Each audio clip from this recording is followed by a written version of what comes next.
പിതാവിനോട് പറഞ്ഞു, പിതാവേ, എന്റെ മുഖത്ത് താങ്കളുടെ മുഖവുമായി നേർക്കുനേരെ വരാതിരിക്കാൻ നോക്കണം. എന്റെ മുഖത്തെങ്ങാനും പല ധൈര്യതയും പ്രത്യക്ഷപ്പെട്ടാൽ താങ്കൾക്ക് വിലക്ഷയം സംഭവിക്കാം. അതുകൊണ്ട് പിതാവേ, താങ്കളുടെ മുഖത്തിൽ നിന്ന് എന്റെ മുഖത്തെ മാറ്റി നിർത്തിക്കൊണ്ട് അള്ളാഹുവിന്റെ ജനത്തിൽ താങ്കൾ നടപ്പാക്കണം. ഇസ്മായിൽ നബി അലൈഹിസ്സലാം പിതാവിനോട് നിർദ്ദേശിക്കുകയാണ്. അങ്ങനെ അറുത്തതിന് തുല്യമായി തീരുമ്പോൾ അള്ളാഹുവിന്റെ വിളിയാവുണ്ടാവുകയാണ്. തൽക്കാലം ഒരാളിനറുത്തുകൊണ്ട്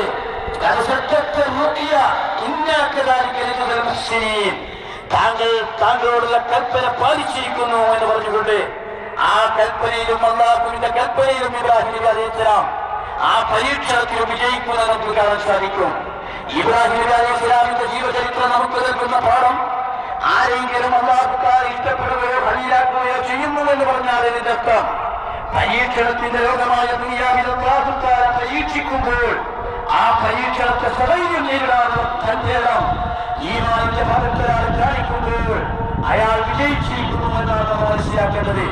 പ്രിയപ്പെട്ട സഹോദരന്മാരെ, സഹോദരികളെ, നമ്മളും അള്ളാഹുവിന്റെ പരീക്ഷണത്തിന് വിധേയരാകേണ്ടവരാകും. يتبلون في أموالكم وأنفسكم ولتسمعن من الذين أوتوا الكتاب من قبلكم ومن الذين أشركوا أذى كثيرا. പരിശുദ്ധ ഖുർആൻ സത്യവിശ്വാസികളോട് പറയുന്നു,